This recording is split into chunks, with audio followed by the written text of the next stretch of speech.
মোহনবাগানের বানানো ফুলি বাগানের কাঁটা, মাঝ মাঠের দুর্ভেদ্য প্রাচীর প্রণয়, পঞ্চনদের রাজ্যের ডায়মন্ড হারবার, কাশীপুর সরস্বতী ট্রায়াল।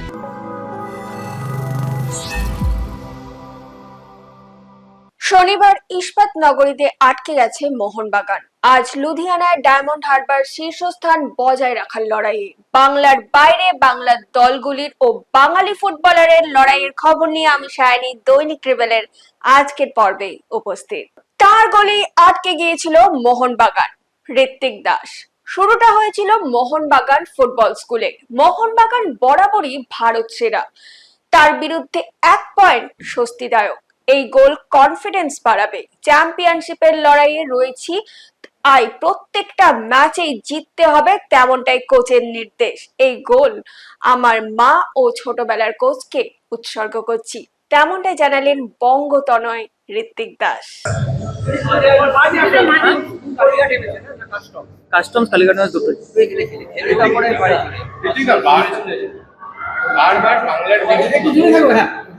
বারবার বাংলার এর আগেও দেখা গেছে মোহনবাগান বা ইস্ট বেঙ্গলের বিরুদ্ধে গোল করেছে, হাসিও করিয়েছে এবং সেটাকে মোহনবাগানের 3 পয়েন্ট থেকে 2 পয়েন্ট বাদ করা যাবে। না, আমরাও এখন চ্যাম্পিয়নশিপের লড়াইতে আছি, তো শুধু ওটা ভেবে আমরা নয় যে মোহনবাগান অ্যাগেন্স্টে বলবো না, আমাদেরকেও এখন জিততে আমাদেরও কোচ বলছে না আমরাও যেন শিল্ডটা জিততে পারি। সেটা মোহনবাগান হোক যেই হোক, আমাদের চেষ্টা সবসময় যেন আমরা 3 পয়েন্ট আদায় করি, কিন্তু মোহনবাগানের অ্যাগেন্স্টে আমরা 1 পয়েন্ট আদায় করি, সেটা আমাদের জন্য অনেক ভালো সেটাই বলবো। আর যখন দেখা গেল আগেও দেখা গেছে রেইকে যখনই নামানো হয় তখন এর আগেও মোহনবাগানের সাথে যখনই খেলা হয়েছে রেইকে 70 মিনিটের করে নামালেও তোমাদের অ্যাটাক করার জন্য পাঁচশো বরাবর অনেক বেশি দেখা যায়।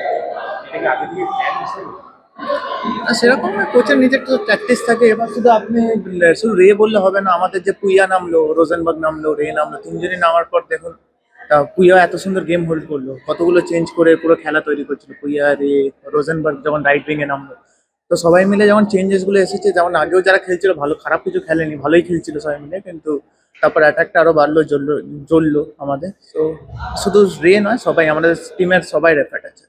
ঋতিকা, তোমার নিজের ফিরে আসার ক্ষেত্রে, একটা চোখের পর ফিরে আসার যে লড়াইটা চলছে, সেই লড়াইয়ের ক্ষেত্রে এই গোলটা, আজকের গোলটাকে কতটা গুরুত্বপূর্ণ হিসেবে দিচ্ছ?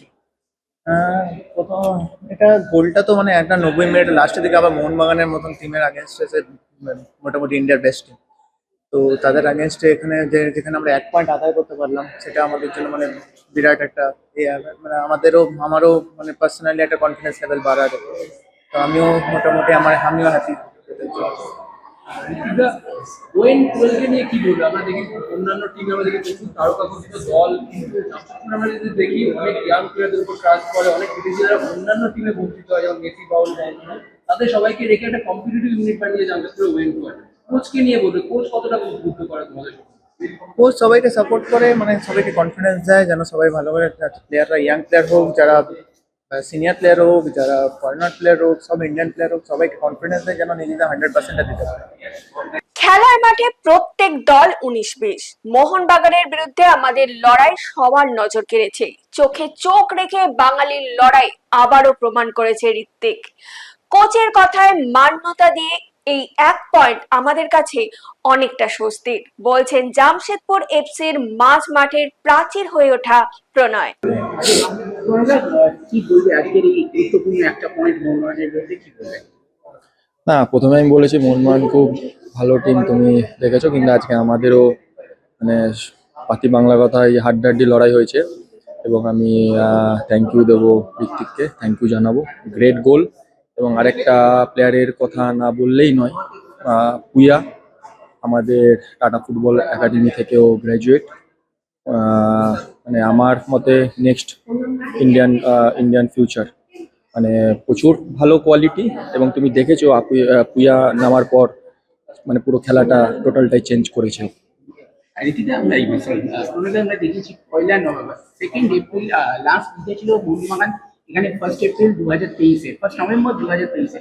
তারপর থেকে 886 দিনের একটা ছিল, এখনো সেটা দীর্ঘায়িত হলো, এখনো মোহনবাগান জিতেনি। তো রহস্যটা কি জামশেদপুর মোহনবাগানের জন্য কেন একটা দুর্ভাগ্য হয়ে উঠছে? আমাদের কোচ যেটা বলেছে সেটা আমরা প্রত্যেকটা প্লেয়ার আমরা আহ, যেটা অন দ্য ফিল্ড জব পালন করেছি এবং মোহনবাগান নিয়ে আলাদা করে কিছু বলার নেই, কারণ প্রত্যেকটা ডিপার্টমেন্টে আমি আগেও বলেছি খুব স্ট্রং টিম। আমাদের 1 পয়েন্ট পেয়েছি এবং আমাদের নেক্সট ম্যাচ উইদিন 4 days এর মধ্যে মুম্বাই সিটি, ওটা আরেকটা টাফ অপোনেন্ট। আমরা মেবি কালকে অফ থাকবে, ডে অফ থাকবে, তারপরে আবার প্রিপারেশন শুরু করবো মুম্বাই সিটির জন্য। এখন রোনালদা কোচের পরিকল্পনা যদি একটু ছোট্ট করে বলো। মোহনবাগান আমরা জানি অ্যাটাকিং ফুটবল খেলতে ভালোবাসে, ওদের এই প্রধান অস্ত্রটাই কি গোটা করে দেওয়ার পরিকল্পনা ছিল কোচ উইন করলে? কোচ বলেছে, কোচ অনেক পার্ট ওদের কি স্ট্রং পয়েন্ট, কোনটা উইক পয়েন্ট আমাদেরকে ভিডিও দেখিয়েছে। লাস্ট লাস্ট 1 সপ্তাহ ধরে আমরা ট্রেনিং করেছি এর ওপর। সবাই ভালো খেলেছে প্রত্যেকটা জায়গায়। হ্যাঁ, ওরা ওপেন নেট পেয়েছে কম বেশি, আমরা ওপেন নেট পেয়েছি, লাস্টে পুয়া রে পেয়েছে একটা। তো সুতরাং একটা ভালো খেলা হয়েছে এবং সবসময় তোমরা দেখছো লাস্ট 2-3 বছর মানে একটা হাড্ডাহাড্ডি লড়াই হয় জামশেদপুর মোহনবাগান। তো সুতরাং 1 পয়েন্ট পেয়েছি এবং এটা আমি মনে করি ফেয়ার। Thank you. শীর্ষস্থানে রয়েছে এই মুহূর্তে বাংলার দলটি। ইন্ডিয়ান ফুটবল লিগে পঞ্চনদে পাঞ্জাবে তারা মুখোমুখি নামধারী এফসি। লুধিয়ানা থেকে কি 3 পয়েন্ট পাবে ডায়মন্ড হারবার এফসি? দেখিনি আজকের ম্যাচের ফলাফল। আসন্ন মৌসুমে কলকাতা ফুটবল লিগের খেলা শুরু হতে আর বেশি দেরি নেই। বিভিন্ন ডিভিশনের দলগুলি ইতিমধ্যে দল গঠনের কাজে নেমে পড়েছে। দ্বিতীয় ডিভিশনের কাশীপুর সরস্বতী ক্লাবের ট্রায়াল অনুষ্ঠিত হবে আগামী 9 ও 10 এপ্রিল সকাল 9:30টায় কোন্নগর কল্যাণগ্রাম খেলার মাঠে। আগামীকালের খেলা: Kanyashree cup premier A group 2, Kalyani B stadium, Chandni SC বনাম Sreebhumi FC, Triveni tissue ground, West Bengal police SC বনাম Dipti Sangha FC, GD block মাঠ, মৈত্রী সংঘ বনাম কালীঘাট স্পোর্টস লাভার্স অ্যাসোসিয়েশন। সব খেলা শুরু বিকেল 3টে। মাঠ ময়দানের ফুটবলের হাজারো তথ্য যাদের হাতের মুঠোয়, তারা অপেক্ষা করেন এই সময়টার জন্য, কারণ এখন সময় ফুটবল কুইজ মগজাস্ত্রের। গত শনিবারের প্রশ্নের সঠিক উত্তর হলো কালীঘাট মিলন সংঘ। আমাদের আজকের প্রশ্ন হলো মোহনবাগানের বিরুদ্ধে গোল করা ঋত্বিক দাস কলকাতার কোন দলের জার্সিতে শেষ খেলেছেন? এই প্রশ্নের উত্তরটা জানা থাকলে লিখে ফেলুন, আগামীকাল আমরা নিয়ে আসবো সঠিক উত্তর নিয়ে। আজকের ভিডিওটি যদি আপনাদের ভালো লেগে থাকে তাহলে কিন্তু অনেক শেয়ার করে দেবেন এবং আমাদের ফেসবুক পেজটিকে ফলো করে দেবেন। বাংলা ফুটবলের এরকম আরো খবর জানার জন্য আমাদের ইউটিউব চ্যানেলটিকে সাবস্ক্রাইব করে বেল আইকনটি প্রেস করে দেবেন। আজকের মতো আমি এখানেই বিদায় নিচ্ছি। আবার আপনাদের সঙ্গে দেখা হবে আগামীকাল একটা নতুন পর্ব নিয়ে। শুভরাত্রি।